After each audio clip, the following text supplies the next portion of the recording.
The Grim Case of Dawn Spirit, the Family Annihilator. Welcome to my channel. My name's Corinne, and today we'll be diving deep into the grim case of Dawn Spirit.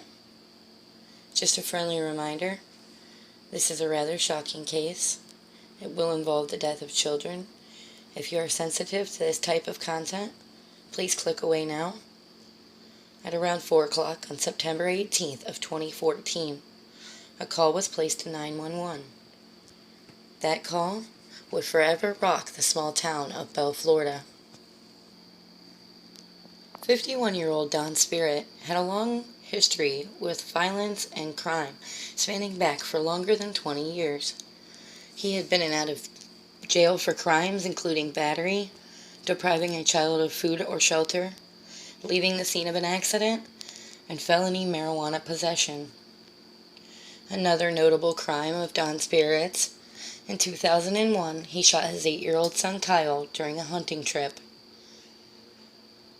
Dawn told authorities that he thought he saw rust on the muzzle of his gun. He asked Kyle if he could see it too. As Kyle bent to look, the gun discharged, killing him instantly. Investigators deemed the shooting a hunting accident. Dawn was eventually jailed for his crimes. He was a convicted felon, and it was illegal for him to possess a firearm. He served 3 years in Florida State Prison and was released on February 19th of 2006. Shortly thereafter, his daughter Sarah Spirit, 28 years old, and her 6 children began living with Dawn, and shortly thereafter in 2008, reports to DCF, Department of Children and Family, began pouring in. Some of the reports claimed Sarah was treating her son's foot wound with bleach and ignored repeated urging of the school nurse to have him seen by a doctor. The nurse eventually had a resource officer take him to the ER. Other reports claim the children were missing school frequently due to reoccurring head lice. And yet another report was said that the children steal their classmates' food. The children would claim their mother only fed them ramen noodle and cereal. For more than 6 years, more and more reports stacked up. They were filed against Sarah Spirit. She continually denied the allegations, or wrote them off as fraud, as she was feuding with a relative. She said the relative wanted to make her look bad. Investigators for DCF took her word or gave her empty threats with no consequences. They dismissed prior reports, citing the children were in no immediate danger. Although DCF was familiar with Dawn Spirit, his previous domestic violence, and rage issues from being bipolar, nothing was done to remove the children. In 2014, 3 last reports will be filed. One in February. Destiny Stewart, 5 years old, would claim that her mother paddled her feet so hard they blistered and bruised. In July, a report was made. It said that Sarah Spirit would frequently leave her kids unattended to smoke a drug called K2. It also stated that she pays no attention to her children's needs. Other things were reported. One of the children were found wandering the neighborhood with a knife. All of these reports were closed on August 28th of 2014. The next report, the final one, was opened 3 days before Dawn Spirit would commit his heinous crimes. It stated Sarah was using drugs in front of her children, and that her boyfriend would destroy the house when he didn't get his drugs. Investigators also cited the family was in poverty. They were facing eviction and had little food in their home. Eventually, all these issues, the drug use in the home, having little money, facing eviction, Dawn's allegations of Sarah Spirit being a prostitute, caused Dawn to snap, and in a fit of anger over the situation, his rage boiled over. I will now play the actual 911 call from Dawn Spirit. Caution, it is disturbing.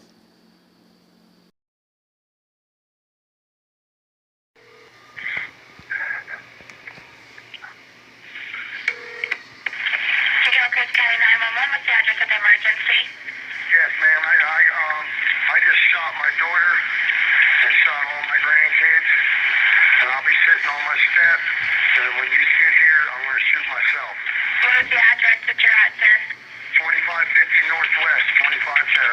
Spirit.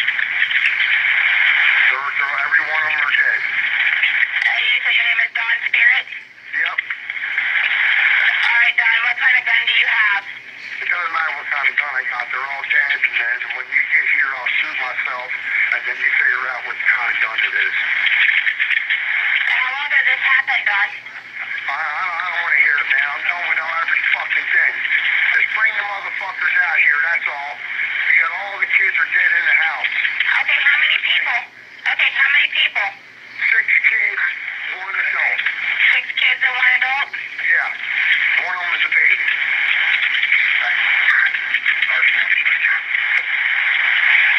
Alright, Don, is there any way you can stay on the phone with me till I get somebody there to help you? What's that? Can I have you stay on the phone with me? No, not that. I'm waiting for them to get here. When they get here, I'm going to shoot myself on my back step. All I'm doing is waiting for them. So you say on your back steps? Yep.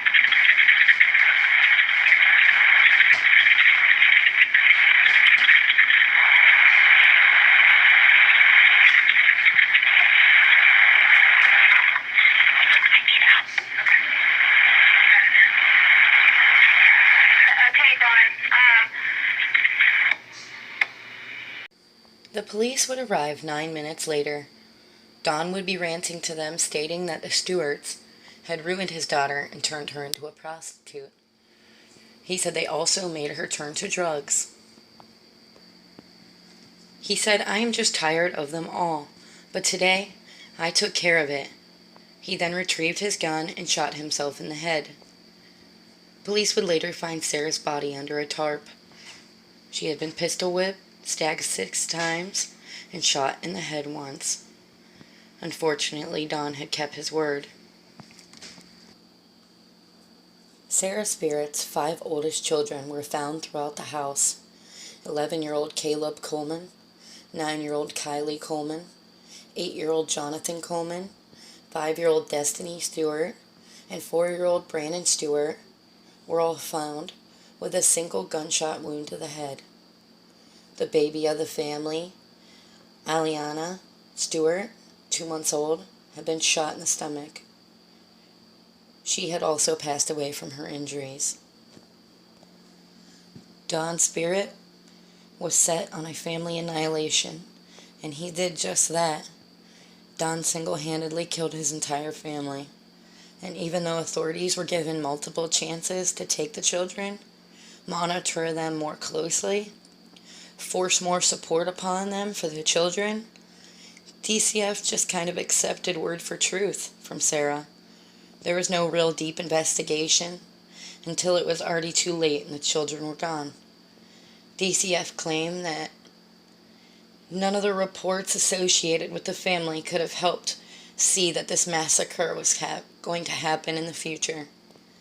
They claim that all the reports they received were merely a snapshot of the Spirit family life and not the motion picture.